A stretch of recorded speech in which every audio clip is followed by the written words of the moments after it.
नमस्कार मित्रांनो, सुस्वागतम. घरोघरी मातीच्या चुली या मालिकेच्या आजच्या भागामध्ये सौमित्र काही न उत्तर देता लगेच आतमध्ये येतो. त्याला अवंतिकाची तीच अवस्था आठवत असते. त्याला खूप टेन्शन येते. अवंतिका त्याला म्हटलेली असते की सौमित्र, मी तुझ्याशिवाय नाही जगू शकत, आणि त्याला तेच सर्व काही आठवते आणि टेन्शन येते.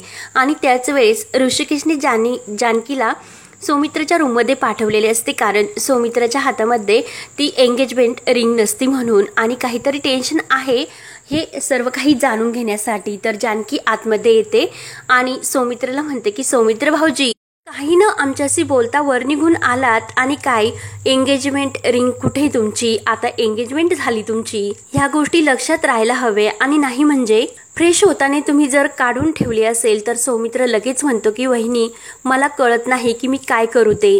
तर सौमित्राला इतके टेन्शनमध्ये बघून जानकी विचारते की काय झाले. तर लगेच सौमित्र सांगतो की अवंतिकाने सुसाईड अटेम्प्ट केला.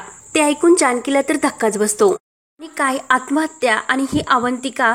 तर सौमित्र म्हणतो की हो, मी त्याच मुलीबद्दल तुला सांगितले होते, दामले सरांची मुलगी, परंतु त्यांचा आमच्या प्रेमाला विरोध होता, आणि खरं तर हे सर्व तुला सांगायचे होते. त्यासाठी मी तुला पत्र लिहिले होते, आणि नेमकं तेच पत्र दामले सरांना मिळाले.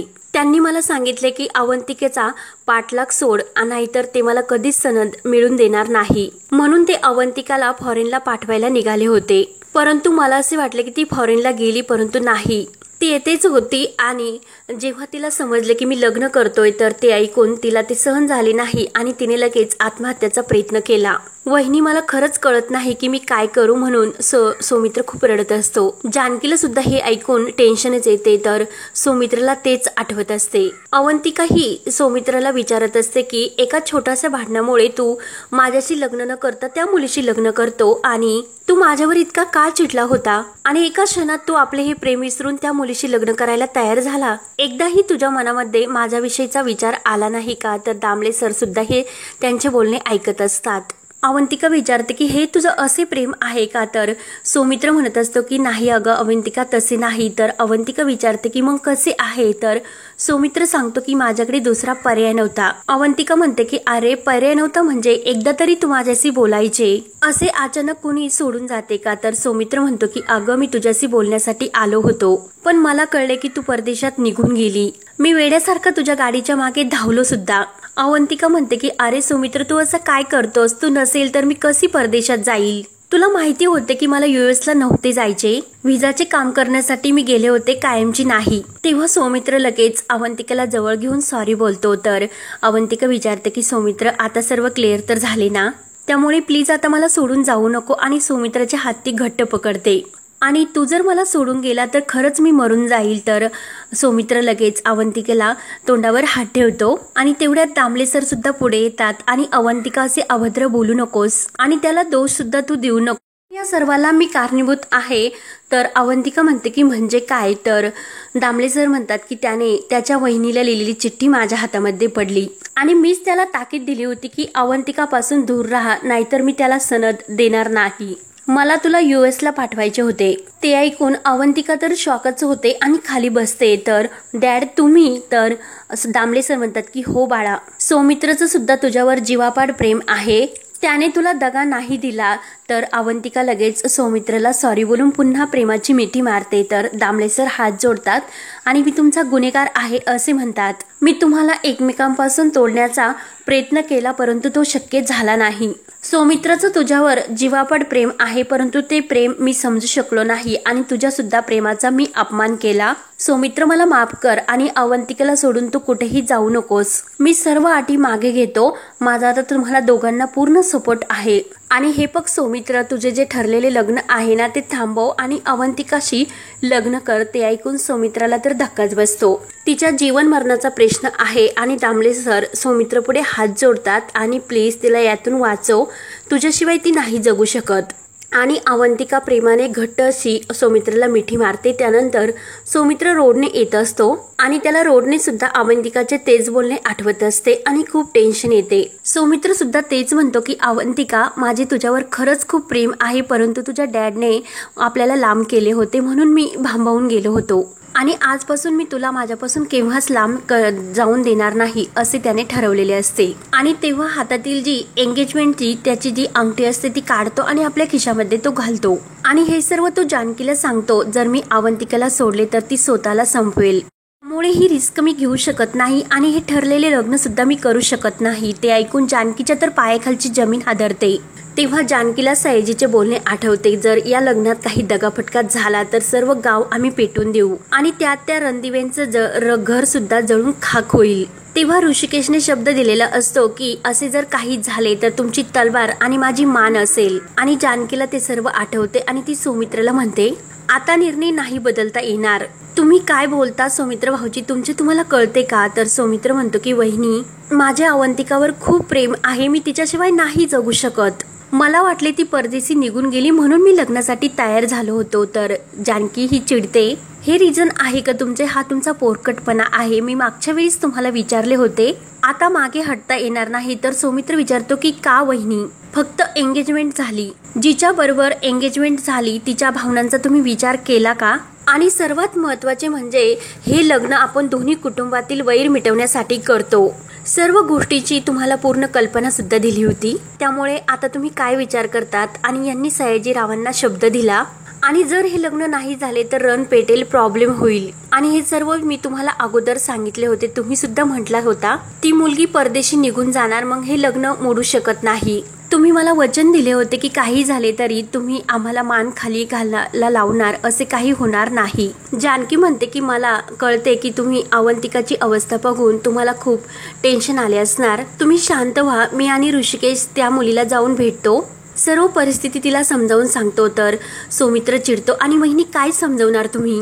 तिने सुसाईडचा प्रयत्न केला आणि तुम्ही तिला काय समजवणार? मी जर ऐश्वर्याशी लग्न केले तर कोणीही सुखी नाही राहणार, ना अवंतिका, ना ऐश्वर्या आणि ना मी, आमच्या तिघांचे सुद्धा आयुष्य उद्ध्वस्त होईल। आणि त्याच वेळेस हे सर्व बोलणे नाना ऐकतात आणि समोरील जी पॉवर प्लांट असतो तो खाली पडतो आणि सरळ लगेच सौमित्र आणि जानकी मागे वळून बघतात तर समोर नानांच्या छातीमध्ये खूप त्रास होत असतो आणि नाना आपल्या हात दरवाजाने धरतात आणि सौमित्रला विचारतात की काय बोललास? तेव्हा जानकी धक्क्याने सौमित्रकडे बघत असते। सौमित्र घाबरतच नाना करत असतो। तर नाना म्हणतात, तर नाना रागाने सौमित्राच्या कानामागे द्यायला लागतात। तर लगेच जानकी नाना असे म्हणून नानांना थांबवते। नाना भयंकर चिडलेले असतात आणि आपला हात मागे घेतात आणि सौमित्राच्या हाताला धरून चल तुला दाखवतो असे बोलून खाली घेऊन येतात। सौमित्रा ऋषिकेश यांना सर्वांना आवाज देऊन बाहेर बोलवतात आणि सौमित्राला ढकलून देऊन सुमित्राच्या पायाशी ढकलतात। तेव्हा सर्वजण खूपच घाबरतात। तर नाना म्हणतात की तुझी अक्कल शेण खात होती का हे सर्व गोष्टी ठरवल्या असताना, आणि आता हे लग्न करायचे नाही म्हणतो, दुसऱ्या मुलीवर प्रेम आहे असेही म्हणतो। ते ऐकून घरातील सर्वांना तर खूपच धक्का बसतो। सुमित्रा म्हणते की अहो काय बोलतात? आणि सुमित्राला विचारते की सौमित्र हे काय म्हणतात? नाना रागाने म्हणतात की पाठीत याने खंजीर खुपसला आमच्या सयाजीरावांना आणि त्या पोरीला आम्ही कसे तोंड दाखवायचे? तुला बोल्यावर आम्ही मुसक्या बांधून उभे केले होते का? चार चौघात विचारले होते की तू तयार आहे की नाही? आणि त्या मुलीला हॉटेलमध्ये बोलावून तिच्याबरोबर बोलून काय आलास? काल गोड बोलत एकमेकांच्या हातामध्ये अंगठ्या काय घातल्यात? तेव्हा कोण होता रे तू स्वतःच होता ना तेथे? आणि नाना परत सौमित्रावर धावून जातात। ऋषिकेश नानांना अडवतो। तर नाना पुन्हा म्हणतात की आज असे काय झाले रे, लगेच तू इतका म्हणजे निर्णय बदलला? तू आम्हाला फसवले, लाज कशी वाटत नाही तुला? धक्का दिला तू आम्हालाच। तर सौमित्राला काय बोलू आणि काय नाही समजत नाही, तो शांतच असतो। सुमित्रा सुद्धा खूप रडते। तर जानकी सुमित्राला समजावते। आजी म्हणते की अरे सौमित्र तू हे काय बोलतोस, तुझे लग्न ठरले, सोन्यासारखी मुलगी मिळाली, मग आता हे नवीन काय? तर सौमित्र म्हणतो की आजी नवीन नाही, अवंतिकावर माझे अगोदरपासून प्रेम होते। तेव्हा सुमित्रा म्हणते की प्रेम होते, मग खोटं का बोलला तू आमच्याशी? तू काय या लग्नाला होकार दिला? नाना रागवून म्हणतात की बोल ना, आता का शांत राहिलास? सौमित्र म्हणतो की आम्ही एकमेकांपासून दुरावलो होतो, मला असे वाटले होते की ती कायमची सोडून मला परदेशात गेली आणि नाना आमचा गैरसमज झाला होता। तर नाना म्हणतात की गैरसमज? आणि गैरसमजातून इतका मोठा निर्णय घेतात? ऋषिकेश आणि जानकीला सुद्धा तू खोटे वचन दिले, त्यांना तू फसवलेस, रणदेवी नाव लावतो आणि दिलेला शब्द फिरवतोस, आणि हा सर्व खेळ वाटतो का तुला? तर सौमित्र म्हणतो की नाना तिने जीव देण्याचा प्रयत्न केला। तेव्हा नाना लगेच सौमित्राची गचंडी धरतात आणि म्हणून काय झाले, तू आमचा जीव घेणार का? तुझ्या आईकडे एकदा ती झीट येऊन पडेल. अगोदर अक्कल गहाण ठेवली होतीस का? आणि आमच्या नावाचा लिलाव करणार का आता ते सोडवण्यासाठी? त्यामुळे आता नसत्या उलापत्या मला नकोय. बऱ्या बोलणे तू या लग्नासाठी तयार हो. सुद्धा खूप रडत असते आणि जानकी तिला मिठीत घेऊन समजावते. नाना सुद्धा खूप संतापलेले असतात. तर ऋषिकेश नानांना समजावतो. ऋषिकेश सौमित्र जवळ येतो आणि सौमित्र अरे वेळ निघून गेली असे म्हणतो. तर सौमित्र म्हणतो की दादा अजून वेळ नाही निघून गेलेली, आता फक्त एंगेजमेंट झाली. आणि सौमित्र नानांजवळ येतो. नाना ऐका प्लीज, माझं अवंतिकावर खूप प्रेम आहे. तर नाना एक सणकणी सौमित्राच्या कानामागे देतात. ते बघून घरातील सर्वांना तर धक्काच बसतात. नाना रागाने सौमित्राला म्हणतात की पुन्हा जर हे वाक्य बोललास आणि परत सौमित्राची गचंडी धरून तुझा मी जीव घेईल असे म्हणतात. नाना म्हणतात की त्या दिवशी मी तुझ्या समोर तुझे आभार मानण्यासाठी हात जोडले होते, परंतु आता मात्र मी माझा शब्द फिरवणार. त्या सयाजीरावाच्या अगोदर तुझा जीव घेईन, मुर्दा पाडेल. आणि नाना परत सौमित्राची रागाने गचंडी धरतात. तेव्हा ऋषिकेश नानांना खाली बसवतो. तर नाना हे आपले तोंड हाणून घेत असतात आणि खूप रडू लागतात. त्यांची ही अवस्था बघून घरातील सर्वांना सुद्धा खूप वाईट वाटते आणि सौमित्राला सुद्धा. सौमित्र रागाने आतमध्ये निघून जातो. तर नाना आणि सुमित्रा खूप रडत असतात. त्यानंतर इकडे अवंतिका सौमित्राच्या फोनची वाट बघत असते आणि तेवढ्यात दामले सर येतात. तर दामले सर म्हणतात की अवंतिका मला खात्री आहे तो तुला एकटीला नाही सोडणार. तर अवंतिका म्हणते की डॅड तो फोनच उचलत नाही. तेव्हा दामले सर म्हणतात की आज मी तुला शब्द देतो की मी तुम्हाला दोघांना दूर करण्याचा प्रयत्न केला, मग मीच तुम्हाला दोघांना एकत्र घेऊन येईन. काही झालं तरी मी त्या सौमित्राचं लग्न त्या मुलीशी नाही होऊन देणार. तर दामले सर आपला मोबाईल काढून कुणाला तरी कॉल करतात. त्यानंतर इकडे ऐश्वर्याच्या लग्नाचे जे काही मणिमंगळसूत्र असते ते सिलेक्ट करण्यासाठी सोनार काका सुद्धा घरी आलेले असतात आणि काही डिझाईनी त्यांना दाखवत असतात. तर कावेरी म्हणते की ऐश्वर्या हे बघ किती छान डिझाईनी आहेत आणि बघ तुला काय आवडते. तर ऐश्वर्या म्हणते की डॅडला दाखव. तेव्हा मणिमंगळची सूत्राची जी डिझाईन असते ती सुद्धा सिलेक्ट होते. तर कावेरी म्हणते की अगं तू आत्ताचे हे दागिने घेतले, परंतु काही पारंपरिक सुद्धा आपण दागिने घेऊयात, कारण रणदिव्यांची तू होणार सून, मग त्यांच्यामध्येच त्यांना शोभेल असे घालायला नको का? आणि सयाजीरावांना विचारते की चालेल का? तर सयाजीराव म्हणतात की का नाही, आणि त्या काकांना पारंपरिक दागिने दाखवण्यासाठी सांगते. तेव्हा ऐश्वर्या ते जे काही कोल्हापुरी दागिन्यांचा सेट असतो तो आपल्या गळ्यामध्ये घालून चॉईस करत असते आणि तेवढ्यात बाळाभाऊ येतात. तर बाळाभाऊ सयाजींच्या कानामध्ये काहीतरी सांगतात. तर सयाजी काका म्हणतात की लगेच निघूयात. त्यानंतर इकडे सुमित्राला आणि नानांना ऋषिकेश आणि जानकी समजावतात. सुमित्रा म्हणते की अहो शांत व्हा, शांत डोक्याने विचार करा, नाही तर राहूनच आपल्याला मार्ग सापडेल. तर नाना म्हणतात की काय मार्ग सापडणार, ह्या पोराने आपल्याला फसवले. परवा जानकीला त्याने वचन दिले आणि आज तर आपला शब्द सुद्धा त्याने फिरवला. मला याची लक्षणं काही ठीक दिसत नाही. हे प्रकरण आपल्या अंगाशी येणार. ऋषिकेश म्हणतो की नाना अगोदर शांत व्हा, आपल्याला सौमित्राने शब्द दिला ना, मग त्याला तो शब्द पाळावाच लागेल. नाना रागाने उठतात आणि हा शब्द कसला पाळतो आपला, हा आपली इज्जत धुळीला मिळवणार. आणि हे जर त्या सयाजीरावांना कळले तर तो आपलं घर पिटून द्यायला मागे पुढे बघणार नाही. यावेळेस त्याची चूक नसेल आणि त्याला विरोध करायला माझी तोंड नसेल. आणि त्याला कळायची खोटी. तेवढ्यात एक कॉल येतो. नाना खूप घाबरतात आणि ऋषिकेशचा हात पकडतात. सारंग लगेच नानांचा फोन घेतो आणि नाना अरे बापरे सयाजी काकांचाच फोन असे घाबरतच म्हणतो. ते ऐकून नाना तर धक्क्यानेच खाली बसतात. तेव्हा ऋषिकेश नानांना समजावतो आणि जानकीला सुद्धा खूप टेन्शन येते. तर हा भाग येथे संपतो.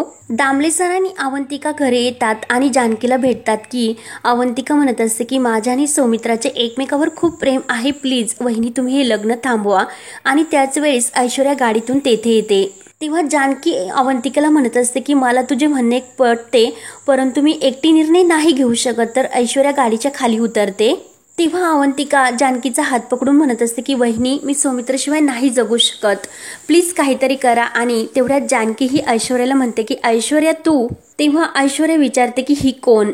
तेव्हा अवंतिका ऐश्वर्याकडे बघत असते आणि जानकी त्या दोघींकडे. तर आता पुढे काय काय होत राहणार हे पाहण्यासाठी चॅनलला नक्की सबस्क्राईब करत राहा. धन्यवाद.